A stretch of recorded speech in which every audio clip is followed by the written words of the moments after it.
So you're telling me that people hop into your website, they love your product, they click add to cart, but they're afraid to take out their credit card and go, my friend, you need a good lesson on ASMR.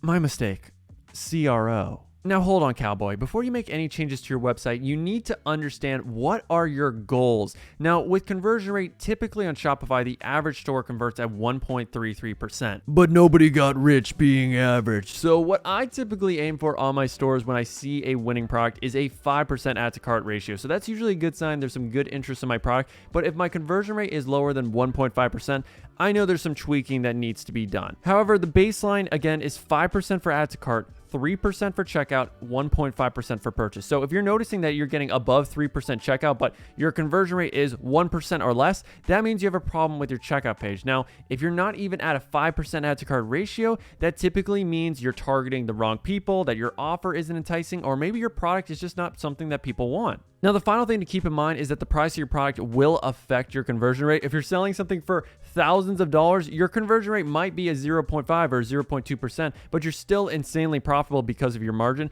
And you might be selling a product that only sells for 20 bucks and your conversion rate's 2%. So, maybe this video doesn't apply to you, but you're still not profitable, because the reality is when you're selling stuff that's cheaper, you're going to need to have a higher conversion rate, typically 3, 4, 5, sometimes 7%, to be profitable and really making any money. So you want to keep that all in mind. It's different for each product. Now, I would say the first thing that you can do to fix any issues you're having, let's say with your add to cart percentage, is first looking at your ads. So if you're getting a lot of add to carts, but not a lot of purchases, that could be a sign that you just optimized for the wrong campaign event. So when you're creating a campaign, and this is for Facebook, this is for TikTok, this is for Snapchat, for literally whatever platform that you're using, you get the option to choose what you want to optimize for. So you're literally telling the platform, hey, purchase good, add to cart, it's whatever. So with this new campaign, when I click on conversions and I go continue, you can choose your optimization event. And if you do optimize for add to cart, yeah, the platform is going to try to find people that will do that action. That doesn't necessarily mean though that they're going to purchase. So you're just wasting your money on people that are window shoppers. So when we go right here, let's just select a pixel. You want to be choosing your optimization event as complete payment from the get-go. I don't want you to do view content or any of this other stuff to build up your pixel data. That's a lie. You're going straight for purchases because you're trying to make money here, not get website visitors, because you can't deposit that to your bank account. Now, the next area that you can mess up with your ads is marketing to the wrong group of people. So you can't sell rocks to cavemen or ice to Eskimos or make vegans eat burgers unless you force feed them. So when we scroll on down, you got to keep that in mind with your targeting, that you need to be showing your ad to a bunch of different audiences and segments to see what is the most profitable for you. And if you're an e-commerce brand and you test 5 audiences and none of them work for you, you can't give up because you put all this time and money into a product. So you need to continually be testing more audiences, different ages, different locations to see what market works the best for you. And you'll be really surprised. Maybe Germany is your best market. Maybe an age of 18 to 24 is your best when you thought it was going to be 50 to 60 year olds. You never know until you start testing, and you do very broad testing initially. Now, another thing to keep in mind with your ads is, are you actually marketing to people that have money, disposable income that they can splash that cash on your product that's probably extraneous, they don't really need in their life? Because if you're marketing to people in, let's say, poorer countries, third world countries, they're probably not going to be able to afford your product, but they can add to cart because that's free to do. And if you're marketing your product and you're choosing 13 to 17 teenagers that have no money, they work as a cashier at Walmart, they're probably not going to be able to afford your product. So that's another thing you want to keep in mind, making sure that you're only marketing to people that can afford your product, that are in countries that are known for having tons of people with disposable income. So for me, I personally just market to United States and Canada. I just know that's my best market. It's the most profitable for me. So you might want to keep that in mind when you are doing your ads. And just to reiterate, you have to be testing a bunch of audiences. As you can see right here with the waist trainer,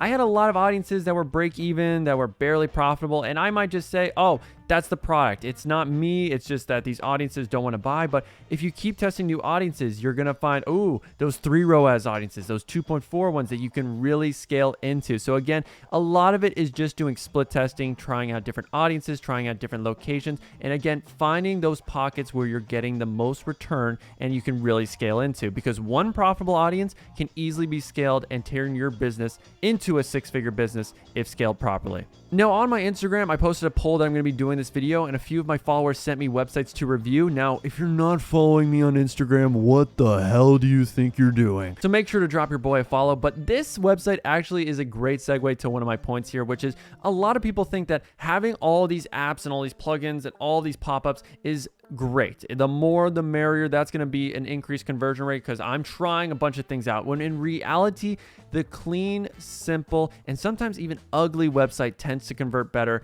than a website with all of the doohickeys. Like right here, I would only recommend having one pop-up ever on your website, and that is to collect emails, but that's actually if you're using emails properly, meaning that you have welcome flows, that you have back-end flows that are designed to get people to convert, and you already have a winning product that you can send people to. And if you don't have that, you shouldn't be collecting emails. It's really pointless. Those emails mean nothing to you, and this is honestly going to cause more harm to your website than good, because when people see pop-ups, I can guarantee when you're on your phone and you see it, a lot of times you're like, all right, I'm going to go off this website. I'm bored. I don't like to see stuff like this. So again, I would just only recommend have pop-ups if you are already having an email team in place. So I would describe this as the first disease that a lot of beginners do when they're designing their website. They love to have every plugin in the world and they do too much. So with this website, we're looking at it on mobile. And as you can see, the first thing that we notice is this banner, 20 hours, 56 minutes. It's flashing. It's a little bit distracting. Now, I would say if you are going to do something like this, it's not even the worst thing to do.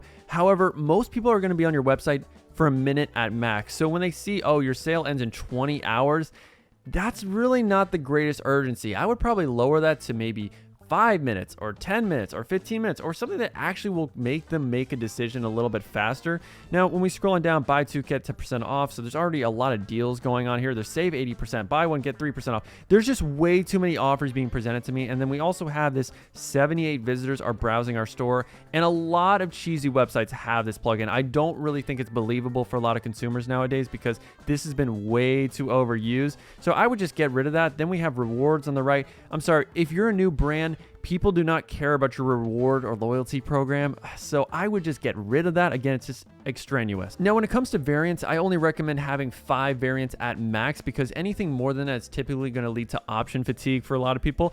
Now, they have 1, 2, 3, 4, 5, 6. It's really not that bad. I would get rid of the yellow one if it's out of stock. I mean, if we go here to programmable, yeah, it's still out of stock, so probably should just get rid of it momentarily. When we scroll down, I actually do like that they have multiple payment options. I think that's a great way to incentivize purchases. And also another thing is using stuff like Klarna or Afterpay to incentivize people to buy now. So if you don't already have stuff like that, that could definitely lead to a major improvement in your conversion rate. Because I know on my websites, usually around 30 to 40% of people actually use PayPal. And I know it's a pain in the ass, but again, guys, if you really want to be serious about conversion rate optimization, you need to give as many payment options as possible to people, but you don't want to overdo it really. So when we scroll down, they got some payment trust badges. I think you really don't need to do that. The worldwide express shipping, these are not selling points. These are just vanilla to me. Anything that's basic copywriting, I don't really like. They have a pay with PayPal option. I know for some people, especially in Asia, this is a very common thing to have this, so I'm not actually going to ding points for that. Now, limited stock due to high demand. I do like that they have a call to action. I think, though, this is a little bit spammy. More trust badges. I don't think you need more trust badges. That's just a little too much. Again, another guarantee. The customer support, again, you don't need to have this in the description. Worldwide free shipping. I do like that they're transparent about shipping. You should have something about your shipping. Again, 100% risk-free. Like, you have a risk-free purchase here, money-back guarantee here, our guarantee here. There's just way too much guarantees. Like, you only need to have one thing. Then, obviously, they have some recommended products, which is fine. But no reviews, no social proof, no trustworthiness. So, would you personally shop from this website? Probably not. Now, even though I did $100,000 in 2 months with this store, I believe I could have added an extra $30,000 to $50,000 for free if I just did one thing with my offer. And that's actually split testing it, because I was content with a 4.1% conversion rate and selling my product for $34.99, when in reality, that's one of the biggest rookie mistakes that dropshippers and e-commerce entrepreneurs do in general. And that's never split testing their price, because we always think, okay, the first price we do is going to be the perfect price. That's the final thing. When in reality, when you start split testing, you might be able to realize that you could have sold your product for $10 more, $15, $20 more, or if you lowered your price, your conversion rate would have been so much higher that it would have made more sense to actually have it lower. And if you're looking for an easy app to split test your price points, your variants, your descriptions, anything like that at all, you can use Neat A/B testing. Now, as you can see with Neat A/B testing, you can split test your theme, you can split test your homepage. Now, I would say the most valuable thing for us is going to be the product page split test. So you're going to choose the main product or whatever product that you're advertising. So for us, it's going to be this product right here, my waist trainer that I sold $100,000 worth of. Now, in this case, I could split test the description, but I actually used a custom page builder, so the description's not there. But this is where I could have made a ton of money, because right here I can split test different price points like $29.99. I can do $39.99 and then raise my default compare app price to something like $69.99. Pretty nice, I know. But then when we scroll on down, this is where we can do a test cycle, set it for midnight, and obviously see for 24 hours how this performs. Now, I would recommend when you're doing tests to do multiple of them. Don't just do one 24-hour test and call that gospel, because one day is not a big enough sample size. In reality, there's so many different factors. If you're advertising and doing split tests on a Tuesday, well, maybe a lot of people are not feeling very buyer happy on Tuesdays. So if you do it for a full week or at least 3 days, you're going to have a much better chance of actually making the right decision with your offer and picking the right price point that makes you the most money. But let's say hypothetically you're redesigning your website because you think the theme is the reason why you're not getting a lot of conversions. Well, that might be the case. Maybe the product page designs just don't look good. And when you do create your new website, you can split test against your current theme with Neat A/B testing to see which one performs better. So again, I would recommend doing multiple 24-hour split tests, but you can choose your new theme, and this will run in the back end while sending around 50% of your traffic to the old store with the old theme, and then sending 50% to your new theme and new store, so you can measure the results and see which one's converting better and be objective about it, and not just say, oh, because it looks prettier, it's going to convert better. Now, if you're looking for a way to improve the conversion rate on your e-commerce website, I would highly recommend split testing the dollar amount saved versus the percent saved. Now, personally, I've always been a big, if I'm going to do an offer, do 40%, 50%, 60%. But sometimes you'll notice when you change the language, and you're not changing your offer, you're not changing the pricing or anything like that, but when you change it to something like $25 off or $30 off, that actually converts better than saying 30% or 20%. In a lot of cases, it's usually the higher number that's going to prevail, meaning if someone saves 30% off, but really that means they're saving $100, you should probably say that they're actually saving $100 instead, because it's just a bigger number and people will rationalize that as, oh my God, this is a much bigger and better deal for me. So I would recommend split testing that, but if you're not going to, always pick the higher number. Now, a big reason people are going to add to cart on your website without purchasing is because A, you're not running retargeting ads, and B, you're not giving them a reason to buy today. Now, when you look at Amazon, they are the kings of creating urgency and making you buy today, because a lot of times when you're interested in a product, they'll have a little warning that flashes that says only 1 left in stock, buy today, or only 5 left in stock. And when you see that little red warning, it just triggers me instinctively. My primate instincts kick in, and I'm like, I need to buy this now, because somebody, I don't know where in the world, is going to get there first, and I can't have that happen. It's like claiming your parking spot. So when we look at this website right here, are they employing a good amount of urgency and a reason why they should buy today? So if I was a customer and I scroll down to the bottom, I could see, oh, we're only giving away this special offer, which I believe is 40% off, to 500 people. Now, I would say you can lower that number to 20 or 15, and you can also do the same thing as Amazon, where you have a little stock counter and it just says only 5 left or only 1 left. That can definitely incentivize people to make a decision today. Now, you might be saying that's a little bit cheesy, and if that's the case, then you can do other things where it's just a sale is going to end today. So maybe 40, 50% off, or buy one, get one free is only going to last for a certain number of days. Now, for me, what I personally like to do is just say a very vague term like for a limited time only, or this week only, click buy now to save a % off the product. So this could be a good way to, again, finagle your way without looking too spammy, but conveying that there's some urgency here and they have to make that decision. And I would say the final way that you can add some urgency is having a countdown timer on your sale to make people move faster. You got to give them a reason. So with this, and this is what we do with all our client stores, we always have an urgency that's going on. Usually about 3 hours is our golden mark. We've tried 1 hour, we tried 30 minutes. Again, split test, see what works best for you. But for us, 3 hours seems to be the most realistic that works for us. So I would do around that when you are doing it. And keep in mind, this has to look good. You have to execute this at a solid level. If you're just doing any Joe Schmo countdown timer, it's going to look spammy. So try to keep it clean and professional without being too in your face. Now, a big reason people are going to be adding a cart on your website without purchasing is because you don't have your social proof game on lock. Now, when people see your ad and they're clicking on your website for the first time, they're skeptical of you. They don't know you, they don't trust you, and they're assuming every single benefit and claim that you make about your product is false because you're biased. You're trying to take their hard-earned money. So the way you can unlock this trust with that potential customer is through third-party validation. People that are unbiased, that are also backing your product and what it does. So when you look at Manscaped, they know this and they show all these different logos, GQ, UFC, ESPN, all these companies trust them and validate that their product does work. Now, you probably haven't been able to partner with a lot of those brands. So some companies like to lie and they all do the typical, oh, we've been featured in Time and USA Today. People know that isn't the truth. They're not idiots. So if you haven't actually been featured there, then I would just get rid of it because it only hurts you. And with your reviews, you can tell a lot and build that trust with your potential customer. So with my store that did 100 grand in 2 months and had a 4% conversion rate, I only have 11 reviews here. I don't have 100. I don't have 200. I really don't have a lot, but the reviews are so high quality. All of them talk about the benefits of my product that I already mentioned in my description. So they back up all the claims I already made. Then they talk about the name of my brand so they know, okay, they're talking about my specific product. And then the final thing you really want to cover with these reviews is that you have fast shipping, because that's really the only objections people are going to have. Does the product work? Can I get it fast? And is this brand trustworthy? And just to make your reviews even more believable, you can have stuff like, was a little skeptical about this purchase, but after I got it, I was very happy. I mean, that I can guarantee that one review probably made me $10,000 to $20,000 alone. Now, if you're someone that's interested in e-commerce but doesn't have a brand, or you have an e-commerce brand that you want to scale with TikTok ads and work with a creative team that can help you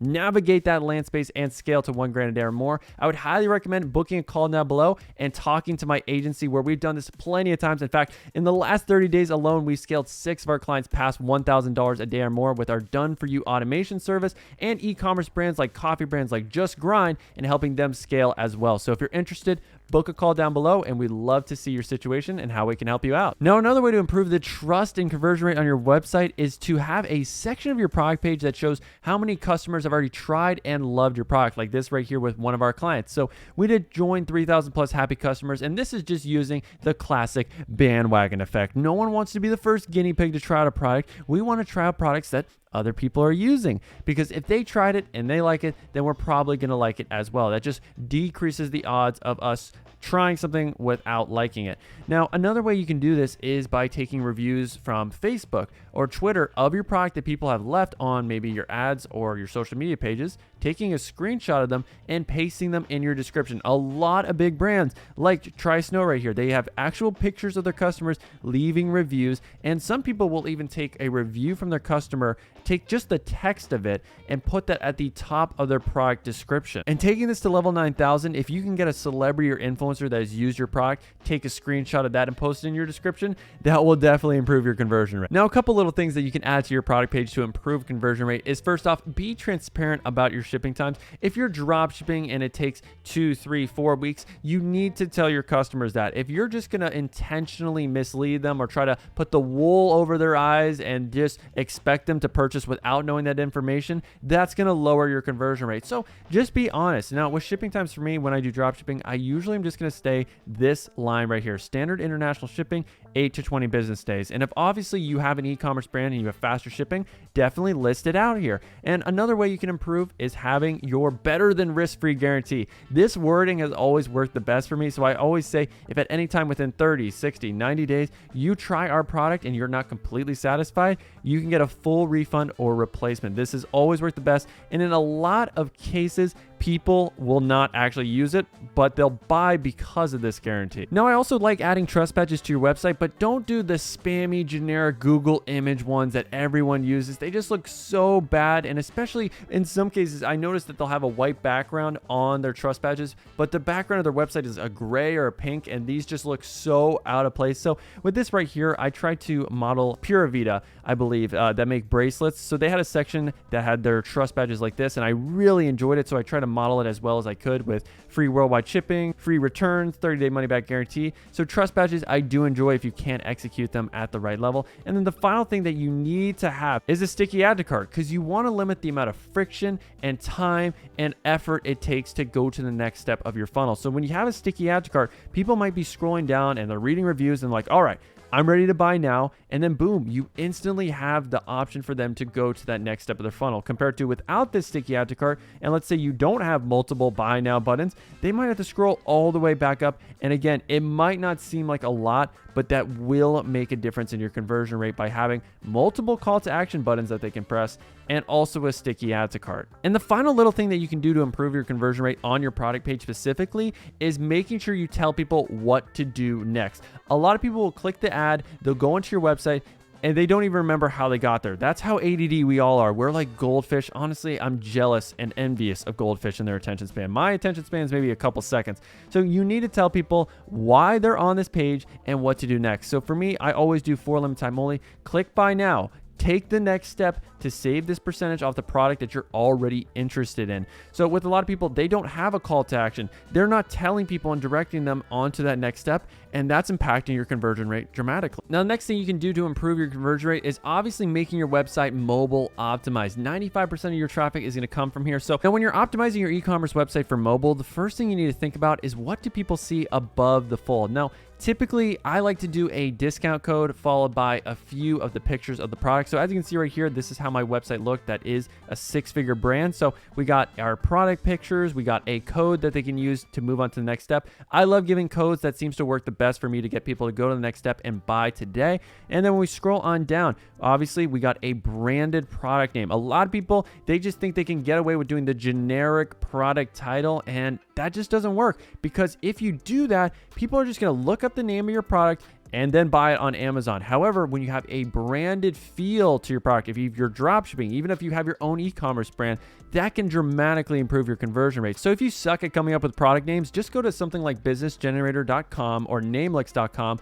look up some of the keywords of your product. So in my case, I would do waist trainer or waist, and I would see what combinations can I come up with that make the most sense. So when it comes to your add to cart button, you need to make this something that people cannot miss. They should see it, it stands out, and the way that I make my add to cart button stand out is making it a little bit 3D by having a shadowing effect, by making it pill shaped, and also changing it from add to cart to buy now. That wording has always worked the best for me. And if you use any custom page builder like Pagefly or Gem Pages, you can easily make something like this in a few minutes. Now, I also recommend having, again, a countdown timer for urgency. We already talked about this earlier on in the video. And then when we scroll down, I do have a currency converter that's going on. I would honestly say I should hide that currency converter because it can just be going on in the background. We have our sticky add to cart, which is good. But let's get into our product description layout. Now, when it comes to laying your description out for a problem-solving e-commerce product, you need to be making sure you have a hook that gets people to read the rest of your description. Because if your first line sucks, they are automatically going to be disinterested. They're going to click off. They're going to keep watching TikTok or Instagram. So for my waist trainer, I have an offer that is irresistible. When people see this, they have to read the rest of my copy. So lose 2 to 4 inches off your waist and create that sexy dream hourglass figure that you've always wanted. If you're in my target audience, when you read that, you're like, damn, they're serious. They're for real. Now, the next step I go into is, what is the problem that my customer is facing? So I immediately talk about that problem. I aggravate it a little bit by saying, hey, if you have this problem, it might lead to certain health defects. It could impact your life. So this is why you need to solve this problem today. Because if you don't aggravate the problem and all you do is identify it, then people might say, okay, yeah, I do have this problem, but it's really not that big of a deal. I don't need to buy a product to solve this. I can live with it.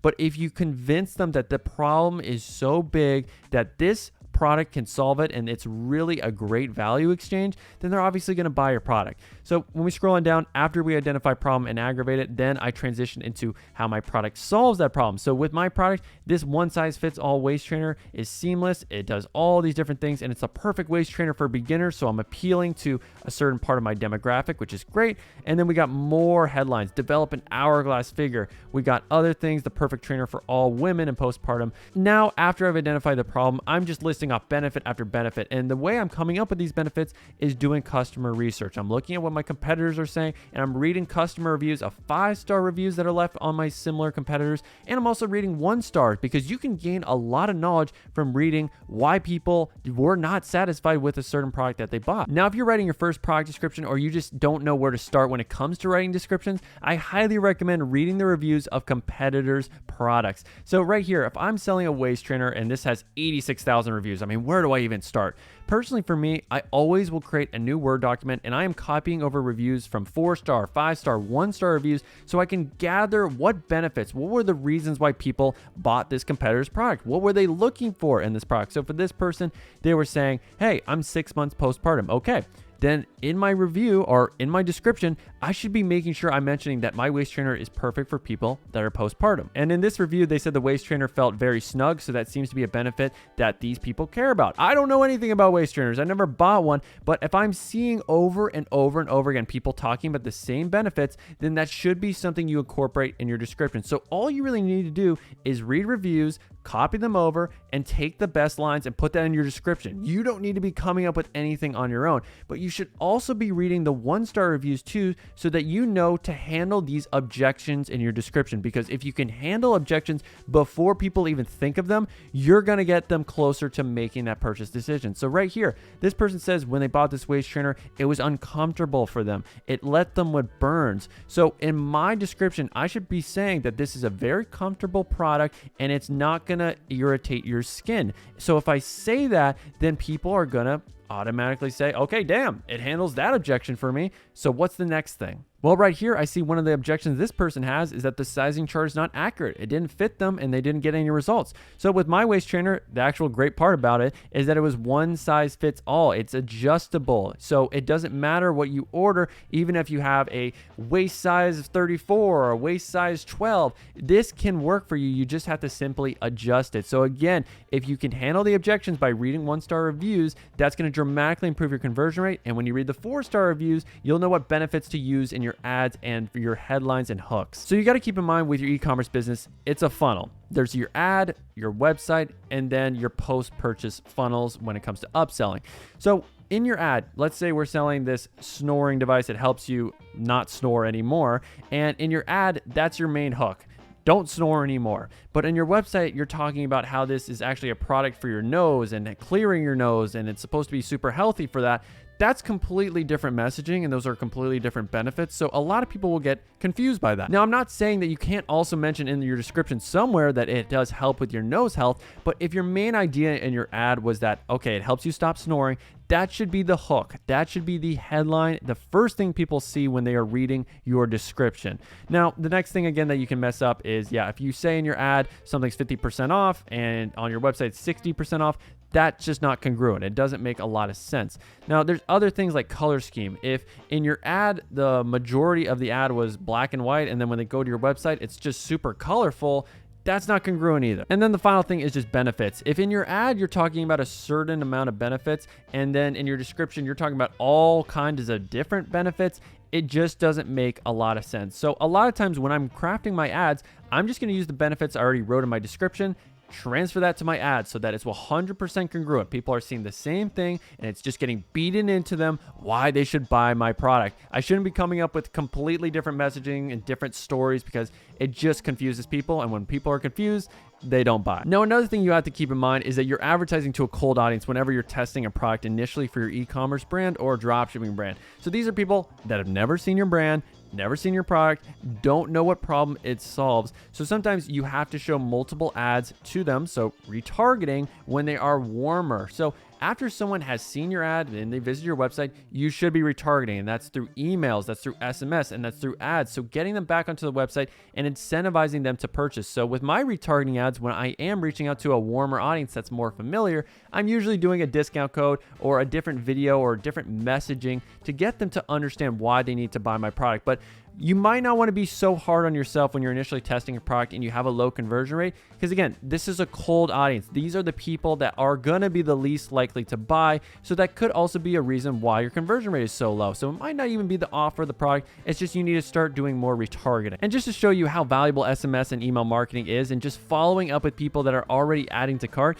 you can see I spent $125 and I made back $9,000. I mean, that is shitcoin level of return with just setting up a few text messages. Now, I know SMS Bump has a few warnings about marketing to US, and that's pretty much where I market. So I believe the proper way you should set up your SMS is just sending one text message out in the 48 hours after somebody has added to cart. So usually after 5 minutes, what I'll do is I'll send them a text message saying, hey, this is Ethan from My Slim Waist, or this is Alexander from My Slim Waist. I noticed you recently abandoned your cart. Here's a link back to it, and you can use this 10% discount code to save 10% off your order. Now, if you're not an email marketing wizard, a very basic way you can get some money back from your ad spend is just having 3 emails that send automatically to people that abandon cart. Now, the first email I send is within 10 minutes because I'm trying to be rapid fire. I'm just trying to remind people that, hey, here's your cart. You forgot it. Let's get back to business here. So I'm not trying to remind them or give them any benefits, although you can split test that, and I would recommend it. When you are more advanced and you do have an e-commerce brand and you're working with email marketers, that is something you will definitely do. But for basics, this is definitely something that will work. And then for second emails, I've talked about this template a million times, but I always give a discount code in the second email, 10% off, 15% off. And I like to add urgency to that code, saying that if you don't use this code, it will expire in 12 hours, which isn't really true. I mean, it's up to you if you want to do that. I personally just say it so that we can, again, get the decision making happening. I think this is ethical because you're trying to solve the problem and you're trying to speed it up for them to make that decision. And then finally, I'm just giving them a final reminder after 12 hours saying, hey, your code's going to expire in a couple hours, so you should probably buy this before it's too late.